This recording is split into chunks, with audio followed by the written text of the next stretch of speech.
چگونه با رژیم غذایی جگر خود را حفظ بکنیم، جگر خود را تقویه بکنیم و به جگری توانایی را بدیم که اما 500 وظیفه را که اجرا میکنه این کارا را درست کرده بتونه.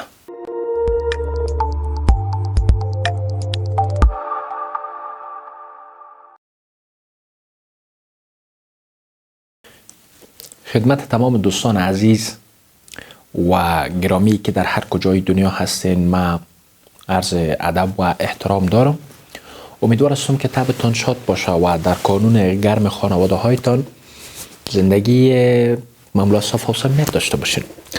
با سلسله درسای قبلی ما امروز من مشخصا میخوایم در مورد از این صحبت بکنم که چگونه با رژیم غذایی جگر خود را حفظ بکنیم، جگر خود را تقویه بکنیم و به جگری توانایی را بدیم که اما 500 وظیفه را که اجرا میکنه این کارا را درست کرده بتونه.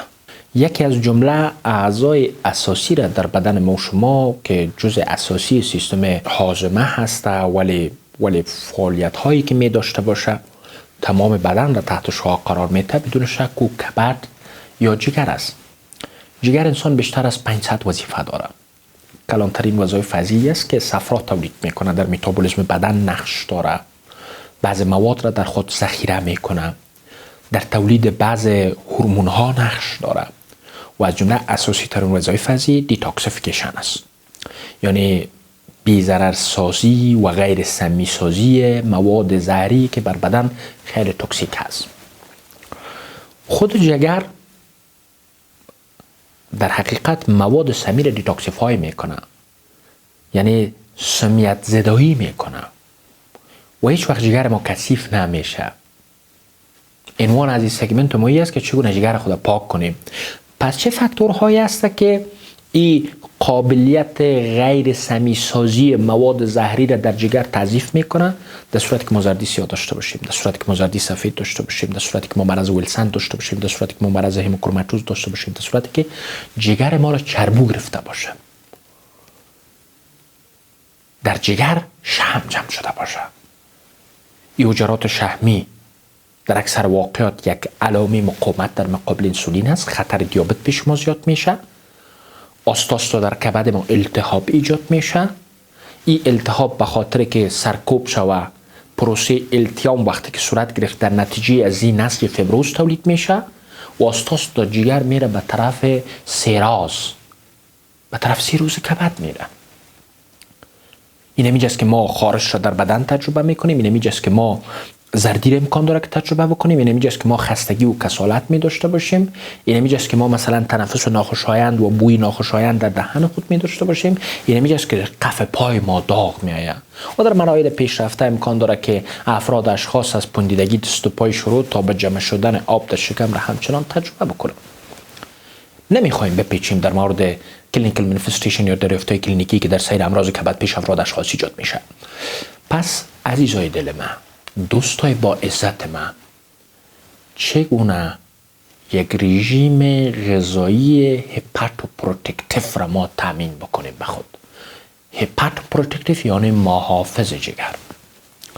نظر به اطلاعاتی که وجود داره و نظر به تحقیقاتی که وجود داره، این 7 گروپ خوراکی را که من بر شما تشریح میکنم اینا تحت نام غذاهای هپاتوپروتکتیو هست، یعنی غذاهای محافظ کبد، غذاهای محافظ جگر، غذاهایی که در حقیقت برای جگر شما توانایی را میده که التهاب خاموش بسازد، برای جگر شما توانایی را میده که مواد سمی را در بدنتان خنثی بکنه، برای جگر شما توانایی را میده که استور درست مواد را کرده بتونه، ذخیره درست کرده بتونه و در جگر و این توانایی را برای شما میده که در جگرتان حالت غیر التهابی حاکم شود. پس اگر میخواین که کبد سالم داشته باشین، این چنین خوراک‌ها را باید استعمال کنین. در گروه اول کروسیفریوس ویجیتیبلز هست، یعنی غذاهایی که ترکاری‌هایی که مربوط خاندان کروسیفریوس است که در این معمولاً کاهو شامل هست، کرم شامل هست، مولی سرخک شامل هست، تراتیزک شامل هست.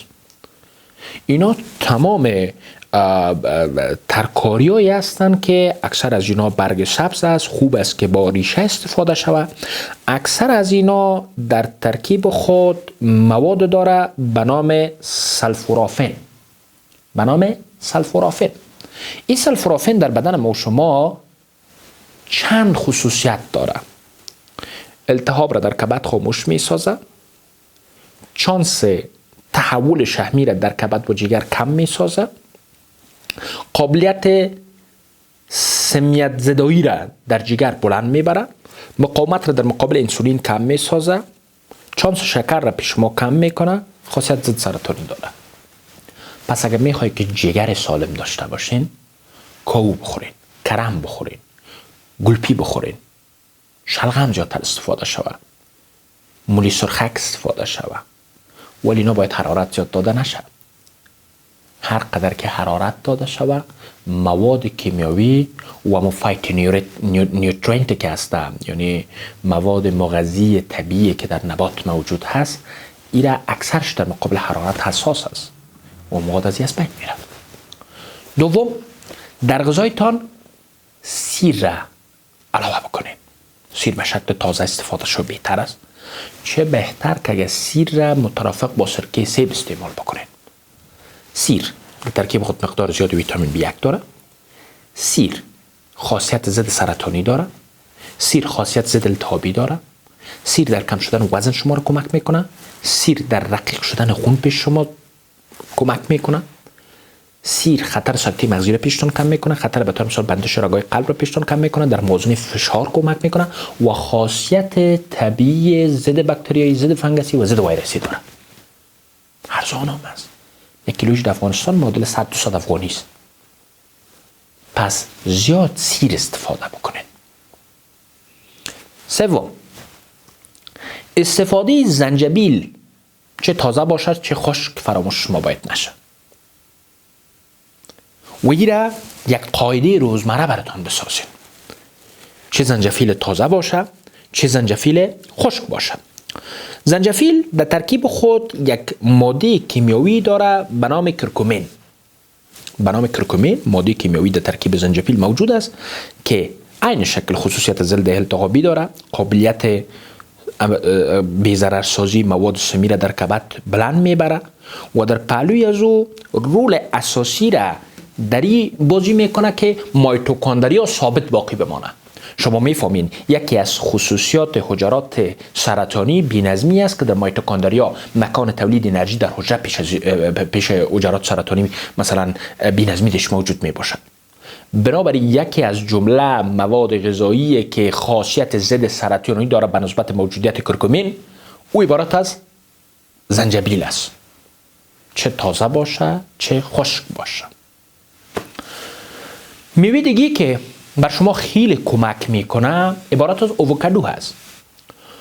یک دانه اووکادو را اگر شما هفته استعمال کرده بتانین، کنترل شکرتان بهتر میسازه، کنترل چربی خونتان بهتر میسازه، خاصیت ضد التهابی داره، در موازنه فشار بر شما کمک میکنه و در پلی از او جگرتان سالم نگاه میکنه. ماده دیگه که اقتصادی هست، قابل دسترس هست و فراموش آدم باید نشه، عبارت از لبلبوست. لبلبو خوب است که فقط یک تفت داده شود استعمال شود. پیش مسجد پولی خشتی زردش هم است، سرخش هم است، ولی لبلبوی سرخ را ترجیح بدین. مریضایی که شکر داره یک کمک در این باره میتونن تشویش داشته باشن به خاطر که لبلبو شیرین هست، ولی به او اندازه شیرینی نداره که قند خون را بسیار بلند ببره. ولی لبلبو را جوسش جور نکنین. شما لبلبو را فقط یک تفت بتین، با فایبرش استعمال شود. موجودیت فایبر در لبلبو سبب میشه تا اینکه آنقدر انسولین شما را به خاطر مثلا تنظیم قند و خون زیاد افرازش را تنبیه نکنه. بنابراین اگر لبلبو با فایبر و توفاله و یایش استعمال شود، بهتر است نسبت به اینکه جوسش گرفته شود. در پهلوی از این موضوعاتی که من براتان شرح دادم و گفتم که باید شما استعمال کنین، من براتان تشریح کردم که شما باید سیر بگیرین، زنجبیل بگیرین، لبلبو رو به طور مثال استفاده کنین. غذای آخری که من برای اشاره می داشته باشم عبارت از سمارق هست. سمارق در ترکیب خود ماده کیمیایی به نام گلوتاتیون داره و این در حقیقت محافظ حجرات کبد هست. محافظ حجرات کبد به نسبت موجودیت گلوتاتیونی که در ترکیب سمارق موجود می باشد. و نقطه آخر یا غذای هفتم عبارت از اکسترا ورجن اولیو آیل یا روغن زیتون طبیعی و کاملا طبیعی. زیتون وقتی که فشرده میشه در مرحله اول پروسس، این شیره که از این مبرای روغن که از این مبرای این به نام اکسترا ورجن اولیو آیل میگن. او روغنی که بعد از مثلا این مرحله شیره و شربت روغن برآمد و این اساسی ترین شی است. اویی که بعد از حرارت دادن زیتون و بعد از مثلا پروسس های دیگه در موضوعات صنعتی و تجارتی حاصل میشه و گپ علیه است. اینمی مرحله اول پروسس به نام اکسترا ورجن اولیو آیل میگن. این قیمت است. پس شما اگر یک سالاد جور کنین که بگیرین یک 2 برگ لبلبو، یک چند توته سمارق تفت داده، در بروی از او یک مقدار مولی سرخک، یک چند برگ از کاهو، یک چند برگ از کرم، سیر در بینش توته بکنین، یک کمک چکی که چرب نباشه ده علاوه بکنین و یک قاشق روغن زیتون طبیعی. کنترل شکرتان هم خوب شد، کنترل فشارتان هم خوب شد، در موازنه وزن به شما کمک کرد، مقاومت در مقابل انسولین شکستاند، بی‌نظمی چربی خونتان اصلاح کرد، خاصیت ضد باکتریایی، ضد ویروسی، ضد فنگسی را در وجودتان متبارز ساخت، صلاح‌های وجود و معافیت وجود تقویت شد و جگرتان پاک شد. این ویدیو طبیعی است که بسیار معلوماتی است. اگر خوشتان آمد لایک هم بکنین، سابسکرایب هم بکنین. تا دور بعد الله حافظ.